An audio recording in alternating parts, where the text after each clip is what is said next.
Yo guys, welcome to another build video. Crescent here. Today I'll be showing you a medium armor stamina build, which I'm gonna call it Dodgie. It's pretty damn obvious because we'll be doing a lot of roll dodge, and since we are in medium armor, we won't be relying a lot on block, but instead we'll be rolling here and there in Cyrodiil to get the weapon damage from the sets we'll be using. Okay. Bear in mind this is a medium armor build, so you are going to be slightly squishier compared to heavy armor. Obviously, if you use something like 7 Legion and Werewolf Hide, you're going to be a lot tanky. But this build is really tanky by dodging a lot of attacks. Okay, so I'll just hop into the sets so you can see how this build function. Okay, so the first thing we'll be using obviously is Bloodspawn. This is just one of the best things you can use. Obviously you can use proc sets like I would say Selene is really good as well, but I personally prefer Bloodspawn. We'll be using both Bloodspawn medium armor and impenetrable with maximum stamina glyph. Okay, and on the body you'll be using fortified brass set. Why we are using this set is because we are medium armor, and medium armor is really squishy compared to heavy armor, because heavy armor you receive a lot more resistance and you get 8%, I think 10% more healing received. So I think heavy armor is definitely tankier than medium, but with this setup I would say you are as tanky as a heavy armor build. So we will be using body and legs tri-stack glyph impenetrable, and belt you'll be using impenetrable with maximum stamina glyph, legs maximum stamina glyph with well fitted, and the glove maximum stamina glyph with well fitted as well. So we'll be using fully on all the armor pieces. We'll be using 2 well fitted and 5 impenetrable. Okay, and this is one of the sets that will give us our 3.9k maximum weapon damage. Okay, we'll be using Sanchez set. This set is really easy to proc. Just do one dodge roll, instantly you get the weapon crit, and you get the increased weapon damage by 420. Obviously you can use the Truth set, which I will show you here, which functions almost the same. Truth set, this is a heavy armor set. When you set an enemy off balance, you can gain weapon damage by 450. This is basically the same set, but you need to sacrifice a lot in CP, which I don't like, and you need to farm this set in Darkshade Cavern. So I kinda just skip upon this set because I don't have the time to farm it, and I personally think Sanchez set is better because you won't be giving up so much in the from the important CP tree just to compensate to get and your enemy off balance after you dodge an attack. So I do think that Sanchez set is better. Okay, alright, so now yeah, I'll just mention what I'll be using on the jewelry. You'll be using 1 cost reduction, 1 stamina recovery, 1 weapon damage, and we'll be using infuse, 1 hand mace or axe, or it doesn't really matter. You make sure you use disease, and on the back bar make sure you use well fitted on the shield and maximum stamina glyph. On the 2 hand you have 2 options. You can use Maelstrom Battle Axe, or you can use Elysium weapons. Both are really good. It's kind of pointless for me to explain. You already should know what they are, and they are extremely powerful for decays. Okay, and on the front bar there's 2 choices you can use. I personally think Infuse is slightly better than Sharpen, but Sharpen gives you a bit more execute potential, so it's really up to you. For me, if you're using Infuse, use weapon damage glyph, so you get basically no downtime for this weapon damage glyph. And if you're using Sharpen, just go for a damaging glyph like poison damage. If you're using Sharpen, use poison damage glyph. Okay, so you have a basically overall pressure damage. It's better with Infuse on the front bar, on the 2 hand bar, sorry. And if you want more execute potential, I would say use Sharpen. So it's really up to you to decide. You have to test them yourself. I would say both are really good. Okay, why I think for this particular build, medium armor build, Infuse is slightly better is because, remember, you get 12% more weapon damage from your passive from medium armor. I'll show you that really quickly. There's a reason behind why I changed my glyph. It's not just I feel like making, you know, showing you I got 3.9k weapon damage, yo, this build is so good. There's a reason behind that. Why I changed it is because of this where is it, agility. So when you use medium armor, you gain 12% increased weapon damage. With this 450, it amplifies your weapon damage. That's why you can get like 3.9k, really solid. I'll show you that later, how you get a 3.9k. So that's the only reason why I changed from sharpen to infuse. If not, if I'm using a heavy armor build, I'll just stick to sharpen. I think sharpen is better. Alright, so these are the setups, and yeah, I'll show you the tooltip and how you apply all your weapon damage and stuff like that. Alright, so like usual, you just buff up everything. So it's really important you do light attack. On the front bar, you dodge roll, and then you can see the 3.7k on the sword and board bar and the 3.9k on the two-hand bar. I'll show you that again. Yeah, you can see the 3.9k with 37.7 weapon crit. It's extremely high. So if you want to see the full stats, I can surely use a potion. This is one of the potions I love to use that gives me weapon crit. I get the weapon crit, I buff up, I just light attack, I do one dodge roll. You can see this is the full stats. 2k stamina recovery, really high crit, 47%, and weapon damage is 3.9k. Resistance is extremely high as well. If I buff up my resistance, remember this is without shuffle, okay?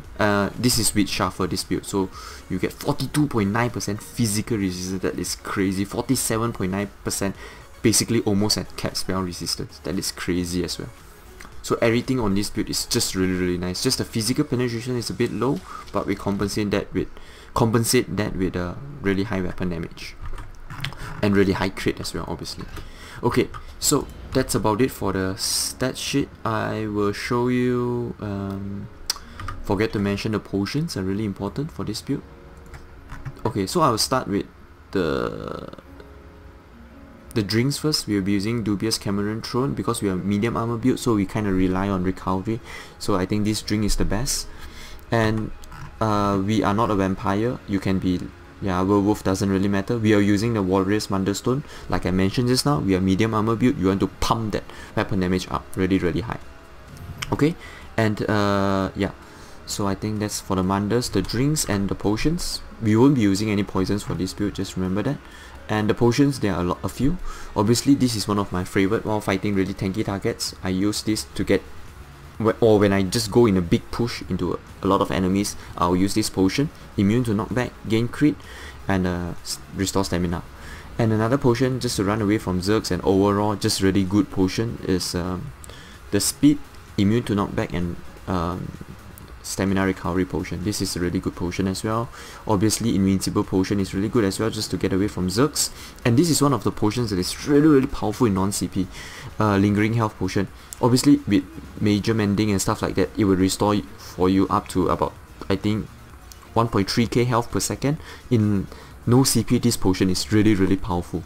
And obviously, there's another potion you can craft which gives you health regen and give you speed. That potion is really powerful in non-CP as well. Both are really nice. Okay, and yeah, I think that's about it for the potion. Obviously, you can use, like me, I'll use a lot of detect potion as well, just to hunt down all those pesky night blades. And let's go to the skills. The skills are more or less the same. Really typical DK skills. On the two-hand bar, we'll be using Execute, Venomous Claw, Gap Close, Template. This will proc our Maelstrom Dot, and obviously it will have a chance to proc your bleed as well.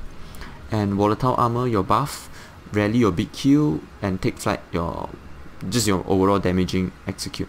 And the tooltip will go up to about 2.1k with fully buff, so it's really high damaging. Imagine that crit as well, it will go crazy. People without impen will die to your Take Flight easily. Okay, and on the back bar we'll be using Pierce Armor, Reverb Bash, Shuffle. This because we have medium armor build. Shuffle is really nice. And Igneous, just to gain back some resources and major mending. And Resolving Rigor, obviously your heal, and Sword and Board ulti. Alright, so the skills are done. I will go through the CP now.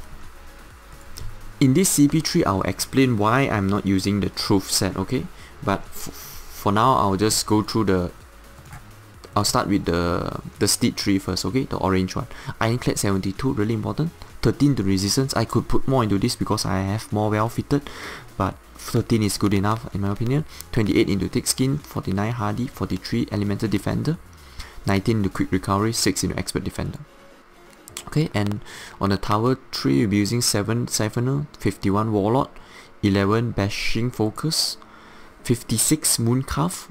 We are putting more into Mooncalf because we are medium armor build like I mentioned just now, so recovery is really nice to have. Tenacity, I just put 7 points into it because we are not heavy armor, so our heavy attack won't restore that much stamina, so it's not worth it to put so many into tenacity. Instead, we'll be putting 61 into tumbling, so we'll be rolling here and there. Everybody see you rolling, they're hating.